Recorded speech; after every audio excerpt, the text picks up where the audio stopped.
नमस्कार, मैं एक अध्यापिका हूँ। बच्चों को प्रेरित करना हमारा परम कर्तव्य है और इसी उपलक्ष्य में मैं एक कहानी बच्चों के लिए निश्चल प्रेम के प्रति प्रेरित करने के लिए आप लोगों के समक्ष लेके आई हूँ कि भाई बहन का प्रेम कितना निश्चल होता है। इसी पर आधारित है ये कहानी। भाई के प्रेम से बहन को मिली जीने की प्रेरणा। यह एक सत्य कहानी है। भाइयों बहनों के निश्चल प्रेम की अनूठी मिसाल। मेरे बड़े मामा जी बचपन से ही हमारे प्रेरणा स्रोत रहे हैं। मुझे याद है जब हम भाई बहन छोटे छोटे हुआ करते थे, माँ हमेशा कहती थी खूब पढ़ाई करो, वरना बड़े मामा जी कहेंगे कि ये मेरे भांजे नहीं हैं। और हाँ, जब हम अपने मामा जी के घर जाते थे तो हमारे छोटे मामा जी अपने बच्चों सहित हम भाई बहनों के क्लास लगाते थे। सबसे कई तरह के प्रश्न पूछते थे। कई बार तो मामा जी के घर जाने से हम लोग कतराते थे कि मामा जी प्रश्न पूछते हैं। हम सब पढ़ लिख कर बड़े हुए, सब अपने अपने लक्ष्य की ओर बढ़े और सब अलग अलग शहरों में चले गए और मैं अपने बड़े भाई साहब के साथ पढ़ने चली गई थी। उस समय मैं दिल्ली में थी। इसी बीच में सन 2001 में परिस्थितिवश मुझे दिल्ली से गांव आना पड़ा। मेरी छोटी बहन की तबीयत भी खराब रहने लगी थी, जिस कारण मैंने गांव में ही रहने का निर्णय लिया। इस समय मैं वयस्क अवस्था में प्रवेश कर चुकी थी और पुनः माँ बाबा का सानिध्य प्राप्त हुआ। माँ से विचारों का आदान प्रदान और प्रगाढ़ होता गया और मैं बाबा और माँ के साथ एक मित्र की तरह घुल मिल गई। माँ से उनके बड़े भाई मामा जी के बारे में बहुत सारे विचारों से अवगत हुई। मेरे बड़े मामा जी बचपन से ही मेरे प्रेरणा स्रोत रहे हैं, जिस कारण मेरे मन में उनकी एक अलग ही छवि है। वयस्कता के साथ व माँ से उनके बारे में जानकारी से यह छवि मेरे मन में हमेशा के लिए अंकित हो गई। मुझे जब भी कहीं जाना होता या कोई कार्य कठिन या असंभव लगता तो मैं मामा जी से मन ही मन आशीष लेते हुए आगे बढ़ती रही। फिर रक्षाबंधन और दीपावली के पर्व पर उनका अपनी बहनों के प्रति एक अलग ही अंदाज देखा। फिर मामा जी के बारे में माँ से और जानने की उत्सुकता हुई।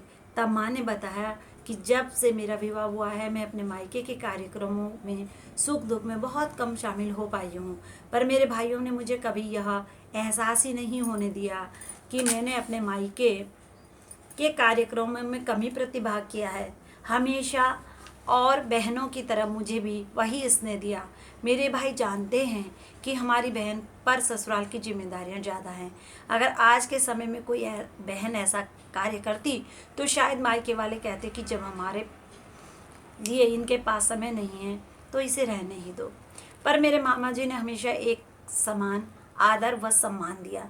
मुझे भी याद है कि मेरे बड़े मामा जी हर रक्षाबंधन और दीपावली पर रक्षाबंधन का शगुन और दीपावली का बांटा हर वर्ष भेजते हैं और माँ भी इन पर्वों से पहले ही कहना शुरू कर देती है कि मैं तो इस साल भी नहीं जा पाऊंगी, पर दादा मेरा उपहार और बांटा जौनसारी शगुन छोटी बहन के पास ज़रूर भेजेंगे।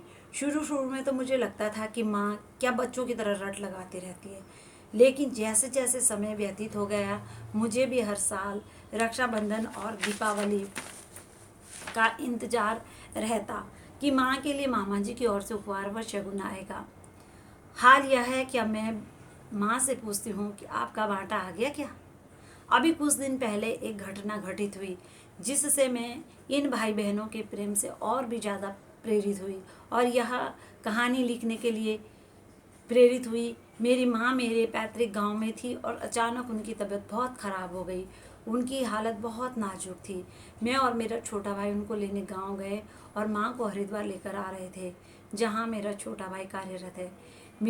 मेरे सौभाग्य से मेरी मौसी भी हमारे ही गांव में ससुराल है और उन्होंने मामा जी को सूचना दे दी कि दीदी की हालत बहुत नाजुक है, आप उनसे देहरादून में ज़रूर मिलें।